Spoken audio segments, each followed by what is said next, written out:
میری قسمت جلانے کو خدا کا نام کافی ہے، ہزاروں غم مٹانے کو خدا کا نام کافی ہے۔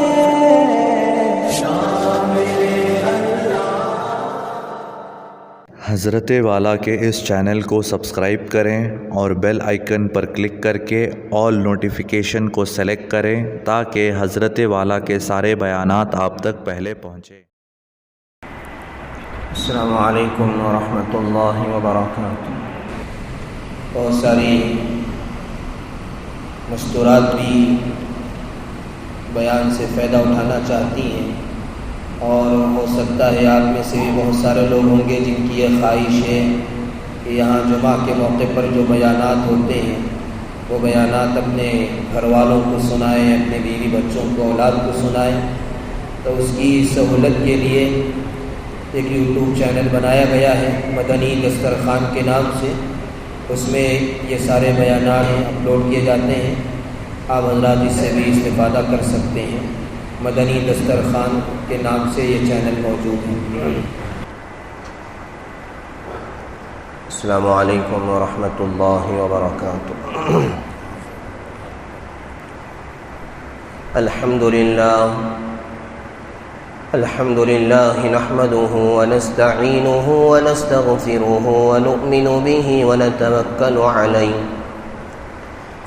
ونعوذ بالله من شرور أنفسنا ومن سيئات أعمالنا، من يهده الله فلا مضل له ومن يضلله فلا هادي له، ونشهد أن لا إله إلا الله وحده لا شريك له، ونشهد أن سيدنا وسندنا وحبيبنا ومولانا محمدا عبده ورسوله.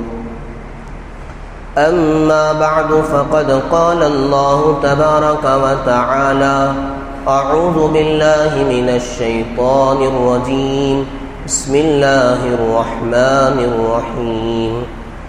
فلا تعلم نفس ما أخفي لهم من قرة أعين جزاء بما كانوا يعملون.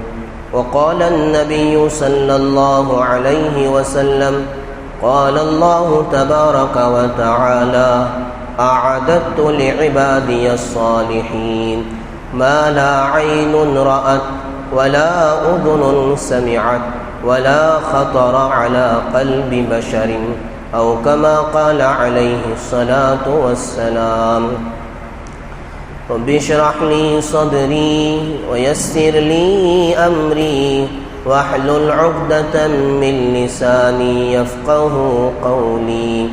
اللهم صل على سيدنا محمد وعلى آل سيدنا محمد وبارك وسلم. اللهم صل على سيدنا محمد وعلى آل سيدنا محمد وبارك وسلم. اللهم صل على سيدنا محمد وعلى آل سيدنا محمد وبارك وسلم.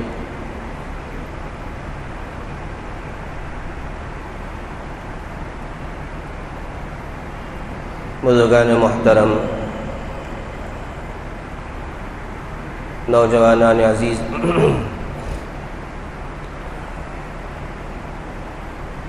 گزشتہ 4 جمعہ سے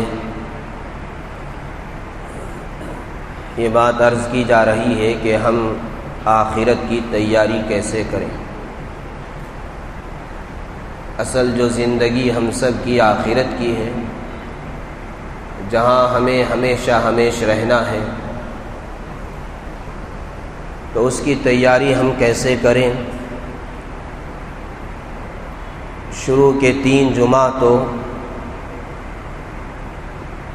مالی اعتبار سے آخرت کی تیاری ہم کیسے کریں، یعنی اپنے مال کو لگا کر، اپنے مال کو صحیح جگہ پر خرچ کر کے آخرت کی تیاری ہم کریں۔ اس عنوان پر 3 جمعہ تقریباً بات عرض کی گئی، اور گزشتہ جمعہ اعمال کے اعتبار سے ہم جنت کی آخرت کی تیاری کیسے کریں، اور بالکل کم وقت میں مختصر کلمات کو پڑھ کر، مختصر دعاؤں کو پڑھ کر لاکھوں کروڑوں نیکیاں مختصر وقت میں ہم کیسے حاصل کر سکتے ہیں، اس پر گزشتہ جمعہ بات عرض کی گئی تھی۔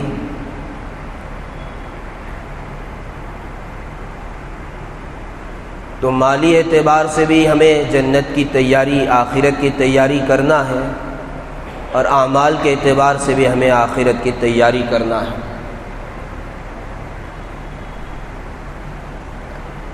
آپ نے اندازہ لگایا ہوگا کہ جنت کتنی سستی ہے۔ گزشتہ جمعہ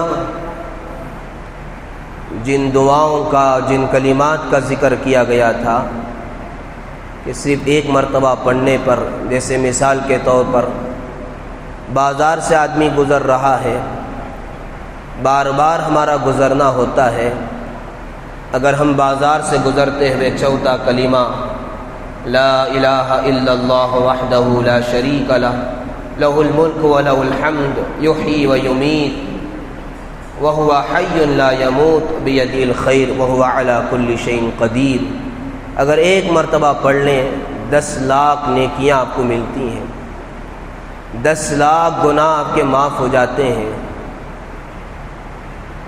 اور 10 لاکھ درجات آپ کے بلند ہو جاتے ہیں۔ گزشتہ جمعہ صرف 2 فضیلت عرض کی گئی تھی کہ 10 لاکھ نیکیاں ملتی ہیں اور 10 لاکھ گناہ معاف ہوتے ہیں، لیکن پوری حدیث میں یہ بات موجود ہے کہ 10 لاکھ جنت میں درجات بھی بلند ہوتے ہیں۔ تو جنت کتنی سستی ہے، لیکن دوسری طرف حدیث پاک میں اللہ کے نبی صلی اللہ علیہ وسلم نے ارشاد فرمایا کہ ان الجنت حفت بالمکاری، کہ جنت کو اللہ تعالیٰ نے ناگوار باتوں سے گھیر دیا ہے، یعنی جنت میں جانا آسان نہیں ہے، بہت قربانیاں دینی پڑتی ہیں۔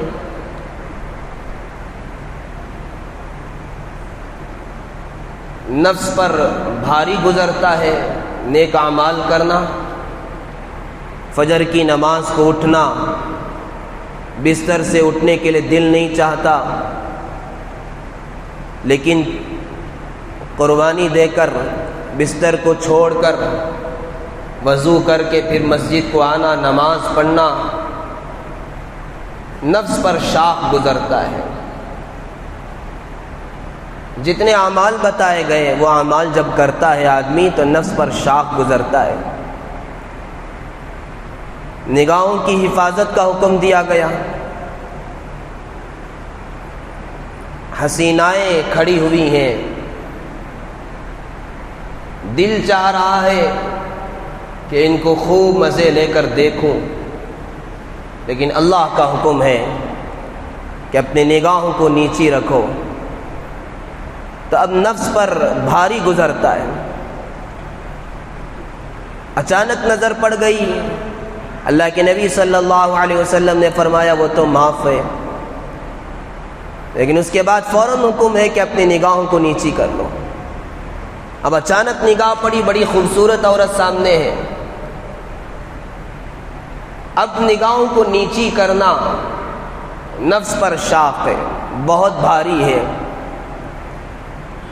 لیکن جب یہ کریں گے تبھی جا کر جنت ملے گی۔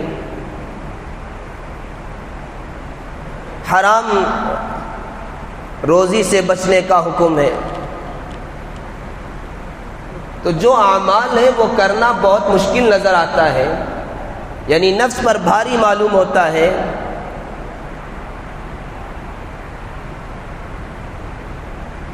اور جہنم کے بارے میں فرمایا وَحُجِبَتِ النَّارُ بِالشَّهْوَاتِ، جہنم کو اللہ تعالیٰ نے شہوات سے گھیر دیا ہے۔ آدمی اپنی خواہشات کو پورا کرتا ہے ناجائز طریقے سے، حرام طریقے سے، تو وہ جہنم میں پہنچے گا۔ تو خواہشات کی قربانی دینے پر جنت ملتی ہے، تو جنت سستی کیسے ہو گئی؟ تو اس بات کو اچھی طرح سمجھیں، جنت کا حصول، جنت کو حاصل کرنا یقیناً بہت مشکل ہے، یقیناً نفس پر بہت ہی بھاری گزرتا ہے، لیکن جنت مل جائے تو پھر اس جنت کو سجانا بہت آسان ہے، بہت سستی ہے۔ جیسے آپ دنیا میں گھر بنانا چاہتے ہیں تو ایک تو زمین خریدنا ہے، اس پر بھی لاکھوں کروڑوں روپے آپ کے لگتے ہیں، پھر اس کے بعد گھر بنانے کے لیے اس کا جو میٹیریل ہے، اس کی جو چیزیں ہیں، سامان ہیں، اس پر بھی لاکھوں کروڑوں روپے لگتے ہیں۔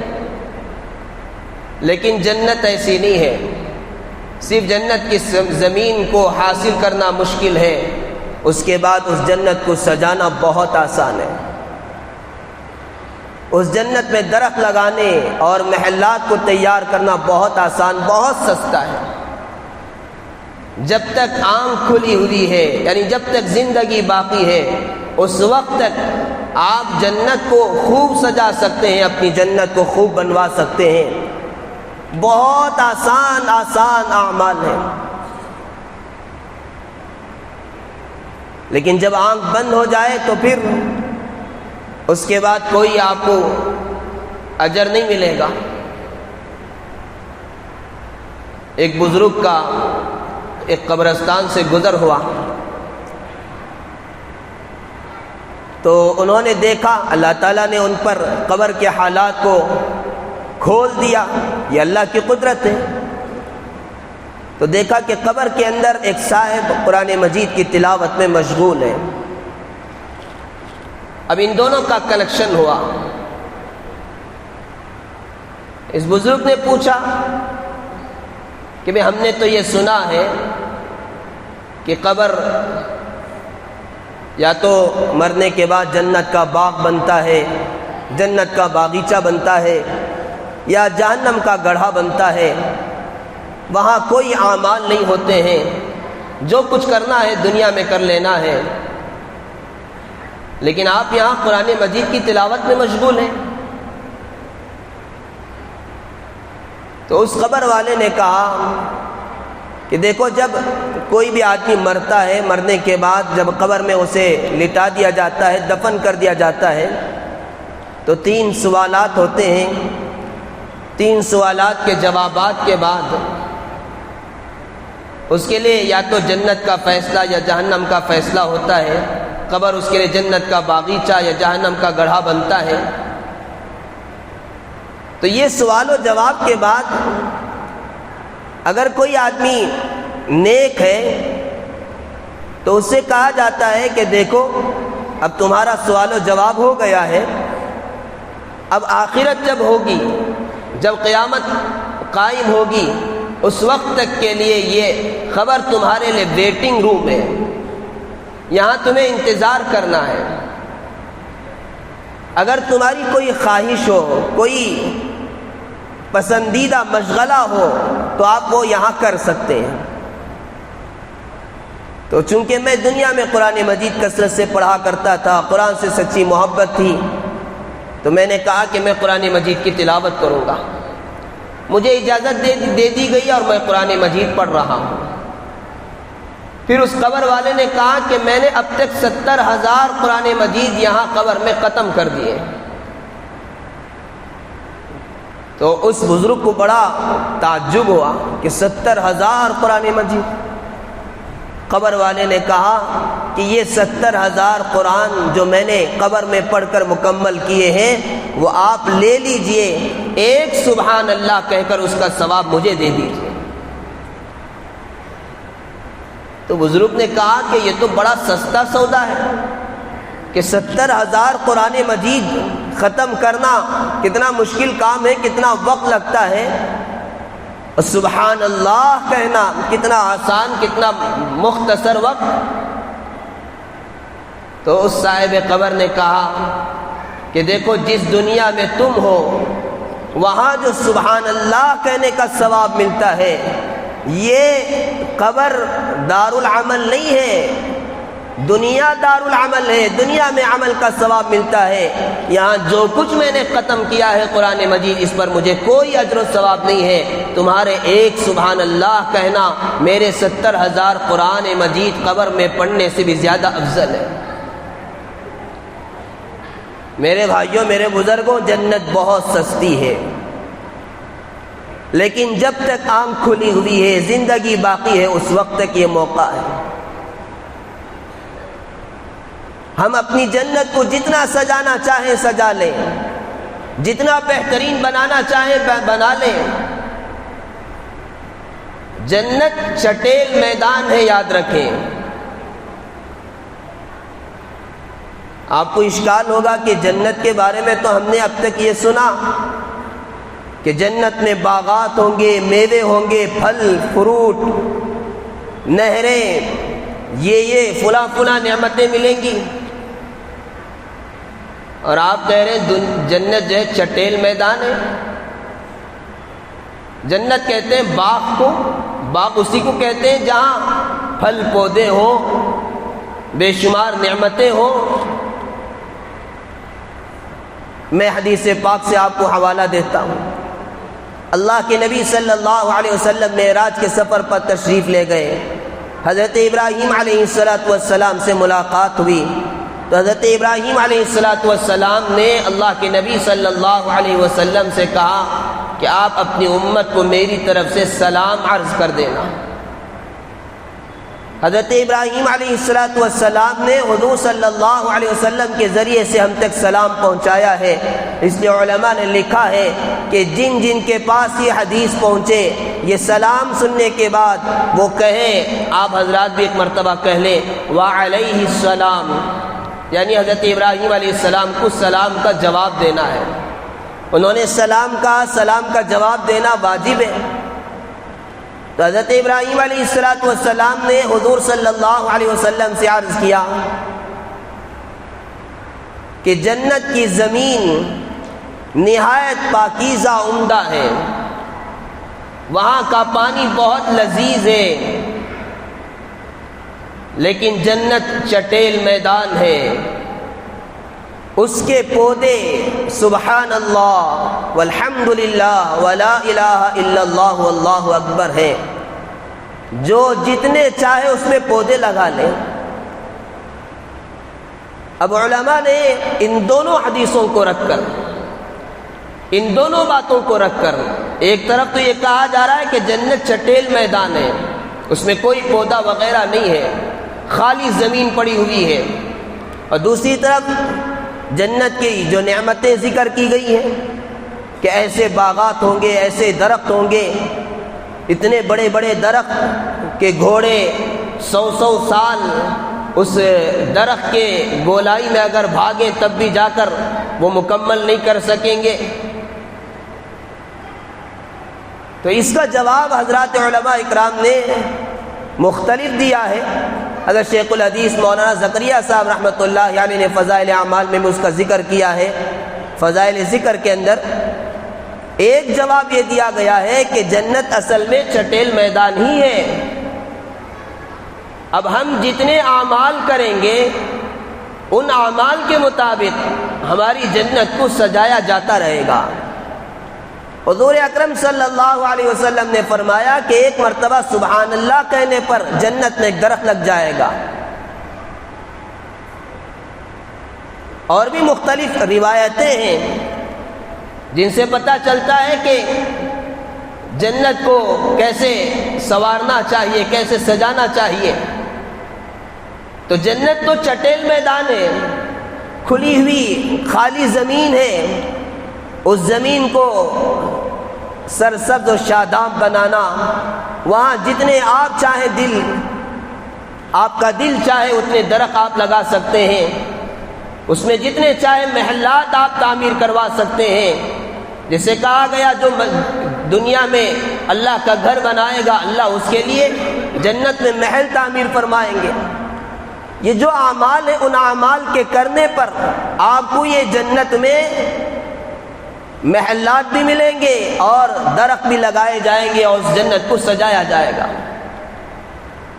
تو میرے بھائیوں، میرے بزرگوں، ایک بات تو یہ صاف ہے کہ ہم جنت کو دنیا کے اندر محسوس بھی نہیں کر سکتے، اس کو تصور میں بھی نہیں لا سکتے۔ اللہ تعالیٰ نے قرآن مجید میں صاف فرمایا فَلَا تَعْلَمُ نَفْسٌ مَّا أُخْفِيَ لَهُم مِّن قُرَّةِ أَعْيُنٍ جَزَاءً بِمَا كَانُوا يَعْمَلُونَ۔ تم نہیں جانتے، کوئی نفس نہیں جانتا، مَا أُخْفِيَ لَهُم مِّن قُرَّةِ أَعْيُنٍ، اس کی آنکھوں کی ٹھنڈک کے لیے کیا چھپا کر اللہ نے جنت میں رکھا ہے، کیا کیا نعمتیں اللہ نے جنت میں رکھی ہے۔ ایک ایک نعمت ایسی ہے میرے بھائیوں، انشاءاللہ کبھی عرض کروں گا، ایک ایک نعمت پر اگر بات عرض کی جائے اتنی حدیثیں ہیں کہ ایک ایک جمعہ بھی ایک ایک نعمت پر وقت مکمل ہو جائے گا، لیکن اس نعمت کا پورا تعارف آپ کے سامنے ہم نہیں کر سکیں گے۔ کیا حوریں ملیں گی، کیا نہریں ملیں گی، کیسے کیسے محلات ملیں گے۔ اللہ کے نبی صلی اللہ علیہ وسلم نے ارشاد فرمایا کہ اللہ تبارک و تعالیٰ نے ارشاد فرمایا، یعنی حدیث قدسی ہے کہ اعددت لعبادی الصالحین، میں نے اپنے نیک بندوں کے لیے تیار کر رکھا ہے ایسی نعمتیں ما لا عین رأت، جس کو کسی آنکھ نے نہیں دیکھا، ولا اذن سمعت، کسی کان نے نہیں سنا، ولا خطر علی قلب بشر، کسی انسان کے دل پر بھی اس کے خیالات، اس کے تصورات نہیں گزرے۔ ہم سوچ نہیں سکتے کہ وہاں کیا نعمتیں ملیں گی۔ ایک بزرگ کے پاس ایک مرید نے کہا کہ حضرت دنیا سے جتنے لوگ جاتے ہیں، جانے کے بعد وہاں کی کوئی خبر ہی نہیں دیتے ہیں کہ کہاں پہنچے، کیا ان کو ملا ہے۔ دنیا کے اندر ایک ملک سے دوسرے ملک جاتے ہیں تو فون کے ذریعے سے اطلاع دیتے ہیں کہ میں پہنچ گیا، فلاں جگہ پہنچا، گھر مل گیا، فلاں ہو گیا۔ لیکن یہاں ایک مرتبہ چلے گئے تو کوئی خبر نہیں اور کوئی ان سے تعلق نہیں۔ تو اس بزرگ نے کہا کہ دیکھو ایک کام کرنا، میرے مرنے کے بعد میری قبر پر ایک قلم اور کاغذ رکھ دینا، میں وہاں کے حالات دیکھ کر اس کاغذ پر لکھ دوں گا، دوسرے دن آ کر وہ کاغذ حاصل کر لینا۔ تو مرید بہت خوش ہو گئے۔ چنانچہ جب ان بزرگ کا انتقال ہوا، انتقال کے بعد انہوں نے ان کی وصیت کے مطابق ایک پرچہ قبر پر رکھ کر آ گئے۔ دوسرے دن گئے تو پرچہ لکھا ہوا تھا، بہت خوش ہو گئے کہ چلو وہاں کے حالات معلوم کرنے کا ایک ذریعہ مل گیا۔ جب پرچہ کھول کر دیکھا تو اس میں لکھا ہوا تھا کہ یہاں کے حالات دیکھنے سے تعلق رکھتے ہیں، بتائے نہیں جا سکتے۔ یہاں کے حالات دیکھنے سے تعلق رکھتے ہیں، بتائے نہیں جا سکتے۔ کیا نعمتیں اللہ دیں گے، اور اگر گناہ کیے ہیں تو کس طرح کا عذاب ملے گا۔ ہاں اگر کوئی آدمی چاہے کہ میرا فلاں رشتہ دار جس کا انتقال ہو گیا ہے، ماں کا انتقال ہو گیا، باپ کا انتقال ہو گیا، ذرا وہ کس حالت میں ہے، جانو خواب کے ذریعے سے، تو اس کے لیے ایک عمل بتایا گیا ہے۔ ایک عورت جو ہے حضرت حسن بصری رحمۃ اللہ علیہ کے پاس پہنچی، اس نے کہا کہ میری بیٹی کا انتقال ہو گیا ہے، میری تمنا یہ ہے کہ میں اس کو دیکھوں کہ کس حالت میں ہے، عذاب میں ہے، نعمتوں میں ہے، کیا اس پر گزر رہی ہے۔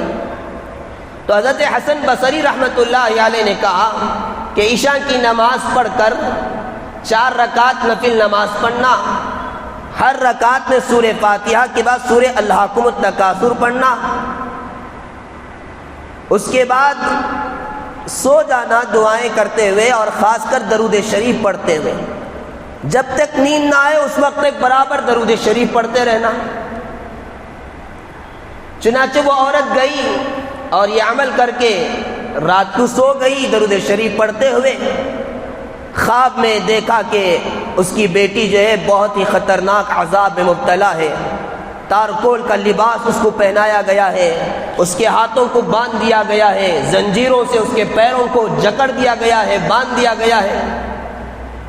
عورت گھبرائی ہوئی اٹھی، دوسرے دن پھر حضرت حسن بصری کے پاس پہنچی اور کہا کہ اس طرح میں نے خواب دیکھا ہے۔ حضرت حسن بصری رحمۃ اللہ علیہ نے کہا کہ تو اس کے لیے صدقہ کر، ہو سکتا ہے صدقے کی برکت سے اللہ اس کو معاف کر دے اور اس کو عذاب سے نجات دے دے۔ چنانچہ اس عورت نے صدقہ کیا۔ اب دوسرے دن جو ہے خواب حضرت حسن بصری رحمۃ اللہ علیہ دیکھ رہے ہیں کہ جنت میں ایک عورت بہت خوبصورت حسین و جمیل تخت پر بیٹھی ہوئی ہے، سر پر نور کا تاج ہے۔ اس عورت نے پوچھا اے حسن بصری کیا تم نے مجھے نہیں پہچانا؟ حضرت حسن بصری رحمۃ اللہ علیہ نے کہا میں نے نہیں پہچانا۔ کہا کہ میں وہی لڑکی ہوں جس کی ماں نے آپ کے پاس آ کر پوچھا تھا کہ کس طرح میں اس کو دیکھوں، آپ نے ایک عمل بتایا تھا اور اس نے عمل کیا تھا، میں وہی لڑکی ہوں۔ حضرت حسن بصری رحمۃ اللہ علیہ نے کہا کہ اس نے تو بالکل برعکس بیان کیا تھا کہ تم تو عذاب میں مبتلا ہو، لیکن یہاں جنت میں کیسے پہنچ گئی؟ تو اس لڑکی نے کہا کہ یقیناً میری ماں نے جو بتایا وہ بالکل سچ تھا، لیکن ہم جو ہے تقریباً 70,000 لوگ اسی عذاب میں مبتلا تھے، 70,000 لوگ اسی عذاب میں مبتلا تھے۔ ایک اللہ والے کا ہماری قبرستان پر سے گزر ہوا، انہوں نے ایک مرتبہ درود پاک پڑھ کر اس کا ثواب ہمیں پہنچایا۔ اللہ کو ان کا درود پاک اتنا پسند آیا کہ ان کے درود پاک پڑھ کر اس کا ثواب بخشنے کی برکت سے اللہ نے 70,000 گنہگاروں کو اس عذاب سے نجات دے دی۔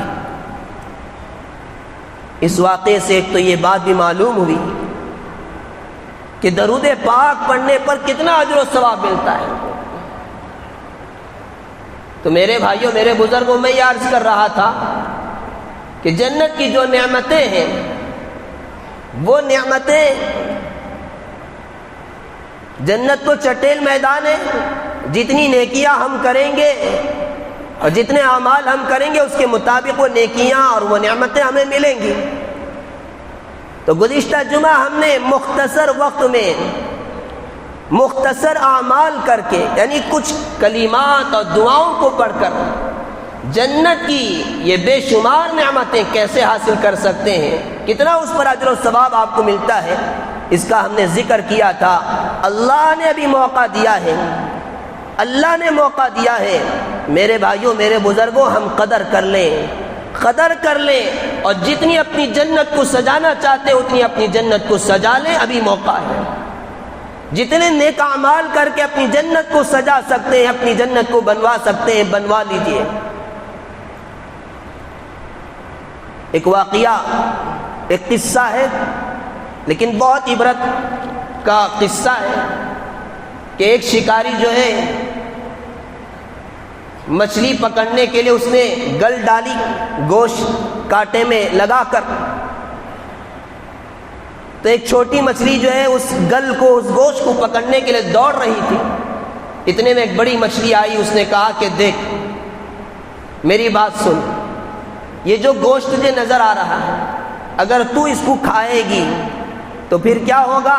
باہر ایک شکاری بیٹھا ہوا ہے، اس گوشت کے اندر ایک کانٹا چھپا ہوا ہے، وہ کانٹا تیرے گلے میں، تیرے منہ میں اٹکے گا، اس کے بعد تو تڑپے گی، ادھر شکاری خوش ہوگا اور تجھے باہر نکالے گا، باہر نکال کر تیرے ٹکڑے کرے گا، ٹکڑے کرنے کے بعد مرچ مسالہ لگائے گا، پھر اس کے بعد گرم گرم تیل پر تجھے تلے گا، پھر اس کے بعد 10-10 انگلیاں والے انسان توڑ کر 32 دانتوں والے انسان تجھے کھائیں گے، یہ تیرا حشر ہوگا، اس لیے میری نصیحت کو سن لے اور اس گوشت کو نہ کھا۔ اس چھوٹی مچھلی نے کہا اچھا۔ اب اس نے بات کو قبول تو کر لیا، لیکن ذرا ریسرچ کریں گے کہ اس نے جو بتایا اس کی کیا حقیقت ہے۔ اب اس نے سمندر کے اندر ریسرچ شروع کی، نہ اسے شکاری نظر آیا، نہ اسے کوئی کانٹا نظر آیا، نہ کوئی 32 دانتوں والا 10 انگلی والا انسان نظر آیا، نہ مرچ مسالہ، نہ گرم تیل، کچھ نظر نہیں آیا۔ اس نے کہا کہ یہ تو بڑی مچھلی، پرانی مچھلی ہے، پرانے لوگوں کی باتیں ہیں، یہ تو ماڈرن دور ہے، سائنسی دور ہے، جیسے لوگ کہتے ہیں، نوجوان کہتے ہیں کہ یہ تو پرانی باتیں حضرت کہہ رہے ہیں، یہ کمپیوٹر کا دور ہے، سائنسی ایجادات کا دور ہے، یہ سب ایسا ہونے والا نہیں ہے۔ تو اس مچھلی نے بھی یہی سوچا کہ میں نے تو ریسرچ کیا ہے، میں نے تو تلاش کیا، کچھ نظر نہیں آ رہا ہے، اس بڑی مچھلی کو کچھ پتہ نہیں ہے، پرانے زمانے کی مچھلی ہے۔ اس لیے اس نے بات کو نہ مانتے ہوئے اس گوشت کو پکڑا۔ اب کیا ہوگا؟ شکاری نے اس کو نکالا، اور نکالنے کے بعد جو کچھ اس نے سنا تھا، اب ایک ایک کر کے وہ سارا منظر اسے نظر آنے لگا۔ میرے بھائیوں، میرے بزرگوں، اسی طریقے سے حضرات انبیاء علیہم السلام نے مرنے کے بعد جو حالات پیش آنے والے ہیں ان کی ہمیں خبر دے دی ہے کہ یہ حالات پیش آئیں گے، اس طریقے سے ہوگا، موت کا جھٹکا لگے گا، اس کے بعد کیا حالات ہوں گے، کیا حشر ہوگا، یہ سب حضرات انبیاء علیہم السلام نے بتا دیا ہے۔ اب بڑی مچھلی کی طرح جو عقل مند انسان ہے وہ مان کر اس کے مطابق زندگی گزارتے ہیں، اور جو چھوٹی مچھلی کی طرح ناعقل اور بے وقوف اور نئی دنیا، نئی ریسرچ پر بھروسہ کرنے والے اور اسی پر ان کا یقین ہوتا ہے، تو وہ کہتے ہیں کہ یہ تو پرانے زمانے کی باتیں ہیں، ایسا نہیں ہوگا، چنانچہ وہ اسی میں مبتلا ہو کر برباد ہو جاتے ہیں۔ میرے بھائیوں، بزرگوں، جس طرح مچھلی ایک مرتبہ پانی سے نکلنے کے بعد دوبارہ پانی میں نہیں جا سکتی ہے، اسی طرح موت کا جھٹکا لگنے کے بعد دوبارہ انسان اس دنیا میں نہیں آ سکتا۔ یہ مختصر زندگی ہے، اس کو جنت سجانے کے لیے اللہ نے ہمیں بھیجا ہے، جنت بنانے کے لیے اللہ نے بھیجا ہے۔ اس لیے جو اعمال، جو دعائیں گزشتہ جمعہ بھی ہم نے عرض کی تھی، ان دعاؤں کا ہم اہتمام کریں۔ آج بھی 2-3 دعائیں اور عرض کرنا چاہتا ہوں۔ مختصر وقت میں اجر و ثواب کتنا زیادہ ملتا ہے۔ ایک تو درود پاک کی فضیلت، بے شمار فضیلتیں ہیں، لیکن ایک فضیلت جمعہ کے دن، خاص کر جمعہ کے دن عصر کی نماز پڑھنے کے بعد ایک درود پاک اگر ہم 80 مرتبہ پڑھتے ہیں، اللہم صلی علی محمد النبی الامی وعلی آلہ وسلم تسلیما، جو بندہ اس درود پاک کو 80 مرتبہ پڑھے گا، اللہ کے نبی صلی اللہ علیہ وسلم نے ارشاد فرمایا ہے 80 سال کے گناہ اس کے معاف ہو جائیں گے، اور 80 سال کی عبادت کا ثواب اسے ملے گا۔ 6 سے 7 منٹ لگتے ہیں 80 مرتبہ اس درود پاک کو پڑھنے پر، لیکن ثواب کتنا ہے؟ 80 سال کی عبادت کا ثواب، اور 80 سال کے گناہ معاف ہو جاتے ہیں۔ کتنا اونچا اجر و ثواب۔ الحمدللہ ہماری اس مسجد میں ہر جمعہ کو عصر کی نماز کے بعد یہ فضیلتیں بیان کی جاتی ہیں، اور ایک بہت بڑا طبقہ الحمدللہ بیٹھ کر اس درود کو پڑھنے کا اہتمام کرتا ہے۔ اللہ کا کرم ہے، اللہ کا احسان ہے، اللہ استقامت ہم سب کو نصیب فرمائے۔ ایک اور دعا اللہ کے نبی صلی اللہ علیہ وسلم نے ارشاد فرمایا کہ مغرب کی نماز کے بعد اور فجر کی نماز کے بعد 3 مرتبہ اگر اللہم اجرنی من النار پڑھ لیں، 7 مرتبہ اللہم اجرنی من النار پڑھ لیں، فجر کی نماز کے بعد اور مغرب کی نماز کے بعد، اللہ کے نبی صلی اللہ علیہ وسلم نے ارشاد فرمایا اگر اسی دن اس کا انتقال ہوگا تو اللہ تعالیٰ اسے جہنم سے آزاد فرما دیں گے۔ کتنا آسان عمل ہے، 7 مرتبہ پڑھنے میں چند سیکنڈ لگتے ہیں، لیکن اجر اور ثواب کتنا ہے کہ جہنم سے آزادی مل جاتی ہے۔ اسی طریقے سے اللہ کے نبی صلی اللہ علیہ وسلم نے ارشاد فرمایا ہے کہ جمعہ کے دن بلکہ ہر دن سورہ کہف کی شروع کی 10 آیتیں اور سورہ کہف کی آخری کی 10 آیتیں پڑھ لیں. زیادہ سے زیادہ 5 منٹ لگیں گے.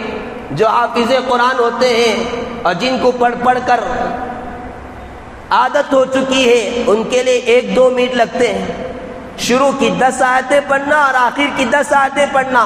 حضور اکرم صلی اللہ علیہ وسلم نے ارشاد فرمایا دجالی فتنوں سے اللہ اس کی حفاظت فرمائیں گے. دجال سے بھی حفاظت فرمائیں گے اور اس کے فتنوں سے بھی حفاظت فرمائیں گے.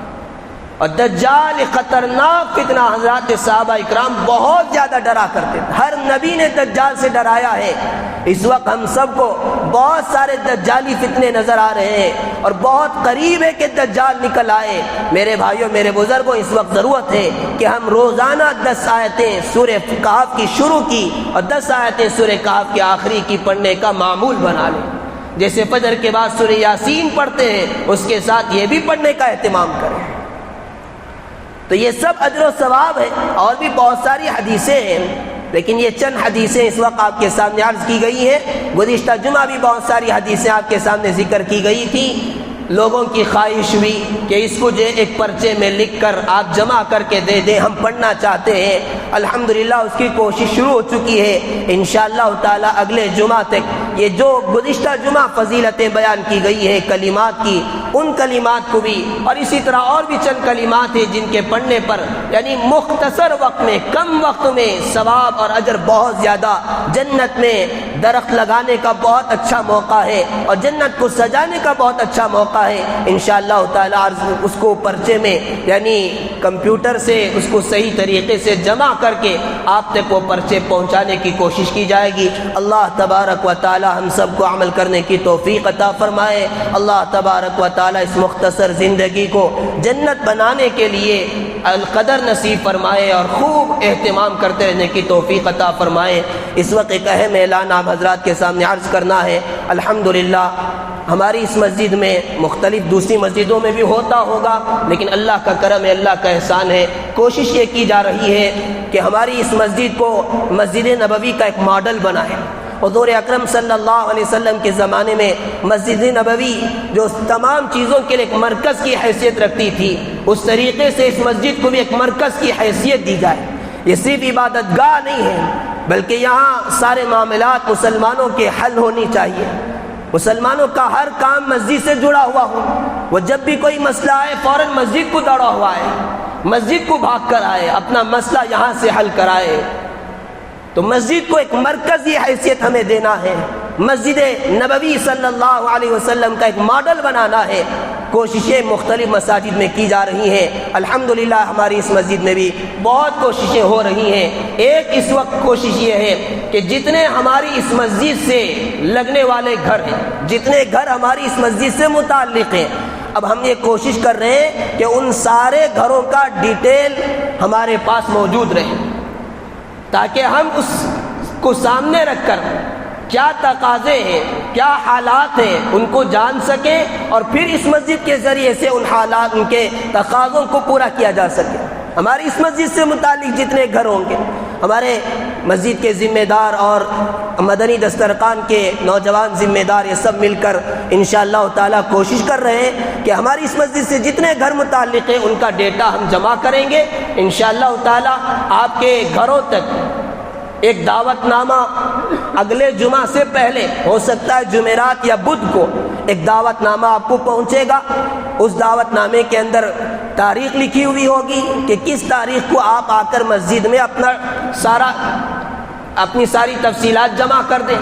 یہاں کیمپ لگایا جائے گا, مردوں کے لیے مرد ہوں گے, عورتوں کے لیے عورتیں ہوں گی. آپ آ کر گزارش کی جاتی ہے اپنے ڈیٹیل اس میں جمع کر دیں. پھر اس کے بعد انشاءاللہ تعالی ہماری اس مسجد سے متعلق جتنے گھر ہیں اس میں جتنے بیوہ ہیں ان کے لیے ہم اس مسجد کے ذریعے سے کیا کر سکتے ہیں وہ کرنے کی کوشش کریں گے. جتنے یتیم ہیں ان کے لیے ہم کیا کر سکتے ہیں, جتنے بچے پڑھ رہے ہیں ان کے لیے اسکالرشپ کے مسئلے کیسے حل کر سکتے ہیں, گورنمنٹ کے جو اسکیمز ہوتے ہیں، حکومت کے جو اسکیم ہوتے ہیں، ہم ان کو کیسے پہنچا سکیں، یہ ہم کوشش کر رہے ہیں۔ ویسے تو پورے محلے کو ہمیں ٹارگٹ بنانا ہے، لیکن بار بار ہم نے اس سلسلے میں کوشش کر دی ہے اور بہت مرتبہ ہمیں ایک طرح سے ناکامی ہوئی ہے۔ اس مرتبہ ہمارے مسجد کے ذمہ داروں نے یہ طے کیا ہے کہ پہلے ہم اس مسجد کو ایک ماڈل بنائیں گے، پہلے ہم اس مسجد سے متعلق جتنے گھر ہیں اتنے گھروں کو لے کر کام شروع کریں گے۔ الحمدللہ اس سلسلے میں مشورے سے بات طے ہوئی ہے، تو میں گزارش کرنا چاہتا ہوں آپ سے کہ آپ کے گھروں تک جن گھروں تک یہ لیٹر پہنچے گا، وہ لیٹر لے کر یا تو آپ آئیں یا آپ کے گھر والوں کو بھیج سکتے ہیں، گھر والوں کو بھیجیے، یہاں مستورات رہیں گی، وہ آپ کے تفصیلات کو جمع کر لیں گے۔ پھر اس کے بعد انشاءاللہ تعالی ایک ایک کر کے مسئلے حل کرنے کی ہم کوشش کریں گے۔ ہمارا ٹارگیٹ یہ، ہمارا پلان یہ ہے، ہماری مسجد کے ذمہ داروں کا اور اسی طرح مدنی دسترخوان کے نوجوان خادموں کا، کہ سارے مسائل مسجد سے حل ہو اور ہر آدمی جو ہے مسجد سے جڑ جائے، اپنے مسائل کے حل کے لیے مسجد میں آنے والا بن جائے، ادھر ادھر نہ بھٹکے، ادھر ادھر پریشان ہو کر نہ پھرے۔ یہ ہمارا پلان ہے۔ اللہ کرے کہ اللہ تبارک و تعالی اس کو آسان بنائے۔ آپ کی دعاؤں کی بھی ضرورت ہے اور آپ کی مدد کی بھی ضرورت ہے۔ مدد صرف یہی ہے کہ آپ آ کر اپنا یہاں ڈیٹیل جمع کر دیں، تفصیلات جمع کر دیں، تو انشاءاللہ تعالی پھر اس کے بعد جو مسائل ہوں گے، جیسے نکاح نامہ دینے کا مسئلہ ہوتا ہے، تصدیق نامہ دینے کا مسئلہ ہوتا ہے، تو پھر اس میں ہمارے پاس جب وہ ڈیٹا موجود رہے گا تو پھر ہم آسانی کے ساتھ آپ کو تصدیق نامہ دے سکتے ہیں اور نکاح نامہ دے سکتے ہیں۔ یہ سارے آسانی کے ساتھ مسائل حل ہوں گے۔ اس کے لیے ایک زبردست سافٹ ویئر تیار کیا گیا ہے اور پورے ملک کے اندر اس کو پھیلانے کی کوشش کی جا رہی ہے۔ جمعیت العلماء کی طرف سے اس پر بڑی کوششیں ہو رہی ہیں۔ بنگلور کے اندر چند مسجدوں کے اندر الحمدللہ یہ کام شروع ہو چکا ہے، بڑے بہترین انداز سے کام ہو رہا ہے۔ تقریباً ہر مہینہ جو ہے 2 لاکھ کا ایک مسجد میں راشن پہنچایا جا رہا ہے۔ اس طرح کے کام ہو رہے ہیں۔ اللہ کرے کہ ہماری اس مسجد کو بھی ایک نمونہ بنائے، ایک ماڈل بنائے، اور مسجد نبوی کے جو کام ہوتے تھے اللہ کرے کہ اس مسجد کے اندر بھی کام ہو۔ الحمدللہ بہت سارے کام ہماری اس مسجد میں ہو رہے ہیں جو مسجد نبوی کے اندر ہوتے تھے۔ صبح سے شام تک ایک بڑا مجمع جو ہے بچوں کا، وہ قرآن مجید پڑھتا رہتا ہے، تعلیم حاصل کر رہے ہیں۔ یہ تعلیم گاہ بھی ہے، نمازیوں کے لیے عبادت گاہ بھی ہے، اور بھی بہت سارے مسائل حل کیے جا رہے ہیں۔ مدنی دسترخوان ہے، روزانہ تقریباً 200 سے زائد افراد، اس میں مسلمان کیا، غیر مسلم کیا، مرد کیا، عورتیں، یہ سب آ کر روزانہ کھا رہے ہیں اور کھا کر دعائیں دے کر جا رہے ہیں۔ انشاءاللہ تعالی اس کے اچھے اثرات مرتب ہوں گے۔ اللہ تبارک و تعالی ہماری اس مسجد کے ذمہ داروں کی کاوشوں کو، کوششوں کو قبول فرمائے، اور جو ہمارے عزائم ہیں اللہ تعالیٰ ان عزائم میں ہم سب کو ثابت قدمی نصیب فرمائے، آسانیاں پیدا فرمائے۔ وآخر دعوانا الحمدللہ رب العالمین۔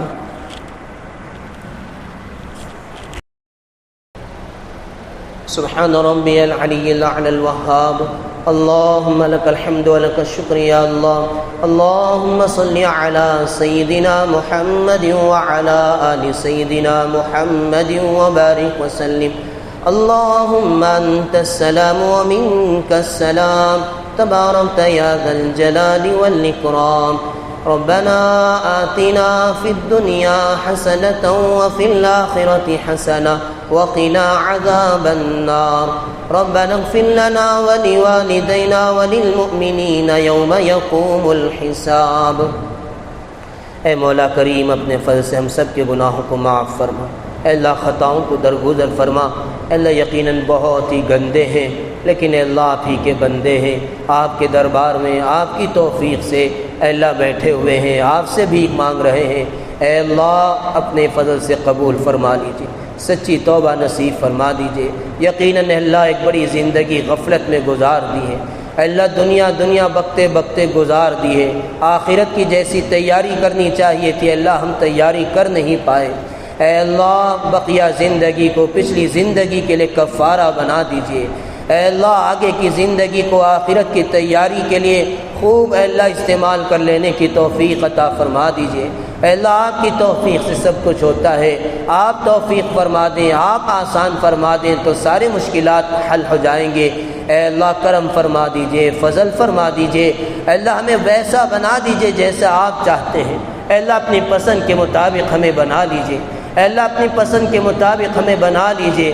اے اللہ اپنی پسند کے مطابق ہمیں بنا لیجئے، حضور اکرم صلی اللہ علیہ وسلم کی سنتوں سے محبت نصیب فرما دیجئے، سنتوں والی زندگی نصیب فرما دیجئے، اے اللہ سنتوں پر موت نصیب فرما دیجئے، اچھی زندگی، اچھی موت، اچھا انجام نصیب فرما دیجئے، اے اللہ بری زندگی، بری موت اور برے انجام سے بچا لیجئے، اخلاص والی زندگی نصیب فرما دیجئے، اے اللہ اپنی رضامندی والے اعمال کر لینے کی توفیق عطا فرما دیجئے، اے اللہ اس زندگی کو، صحت کو اور آپ نے جو نعمتیں دی ہیں ان نعمتوں کی اے اللہ قدر کرتے ہوئے اس کو صحیح استعمال کر لینے کی توفیق عطا فرما دیجئے۔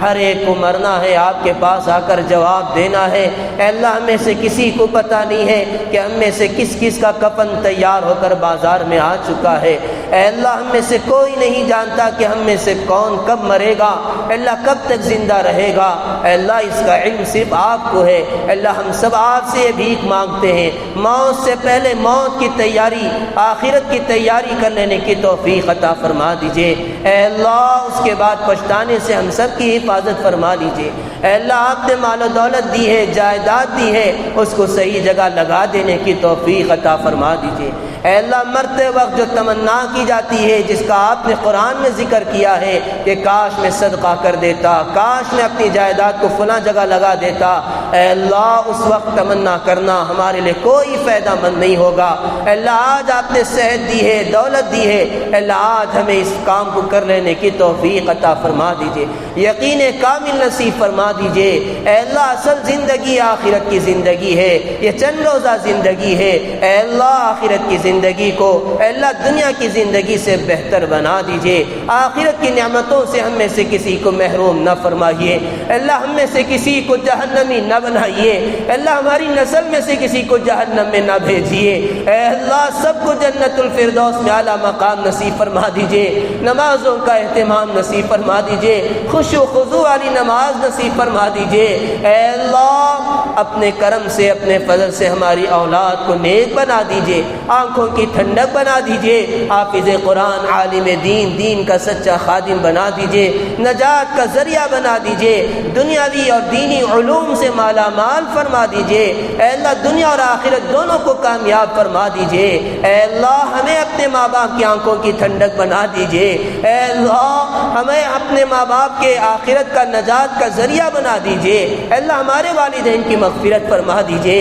اے اللہ ان کی قبروں کو جنت کا باغ بنا دیجئے، اے اللہ کروٹ کروٹ ان کو جنت نصیب فرما دیجئے، بال بال ان کی مغفرت فرما دیجئے، اے اللہ جن جن کے والدین زندہ ہے اپنے والدین کی قدر نصیب فرما دیجئے، اللہ خوب ان کی خدمت کر کے روزانہ ان کو بار بار دیکھ کر مقبول حج کا ثواب حاصل کر لینے کی توفیق عطا فرما دیجئے، ناقدری سے، بے ادبی سے اے اللہ ہم سب کی حفاظت فرما دیجئے، اے اللہ ہمارے بچوں کی تعلیم و تربیت کا انتظام فرما دیجئے، اے اللہ اس وقت جتنے پریشان حال ہیں سب کی پریشانیوں کو دور فرما دیجئے، اللہ بے روزگاروں کو حلال برکت والی عافیت والی روزی نصیب فرما دیجئے، بے اولادوں کو نیک صالح اولاد نصیب فرما دیجئے، اے اللہ جو بے نکاح لڑکیاں لڑکے موجود ہیں اپنے کرم سے، اپنے فضل سے نیک صالح جوڑے نصیب فرما دیجئے، اے اللہ نیک صالح جوڑے نصیب فرما کر ماں باپ کا بوجھ ہلکا فرما دیجئے،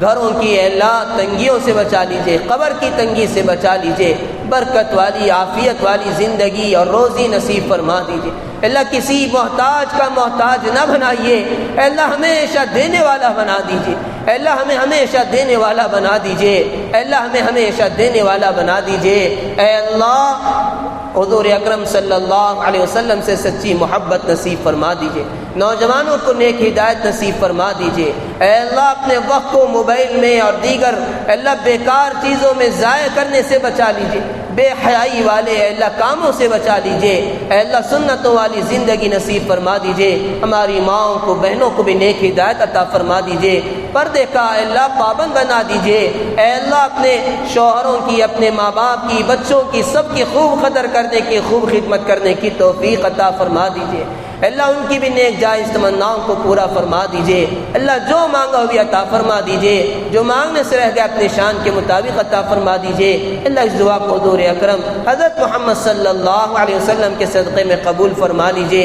اللہم انا نسألک من خیر ما سألک منہ نبیک حبیبک محمد صلی اللہ علیہ وسلم ونعوذ بک من شر ما استعاذک منہ نبیک حبیبک محمد صلی اللہ علیہ وسلم وانت المستعان وعلیک البلاغ ولا حول ولا قوة الا باللہ۔ صلی یا رب علی النبی سیدنا محمد وآلہ واصحابہ اجمعین والحمد للہ رب العالمین۔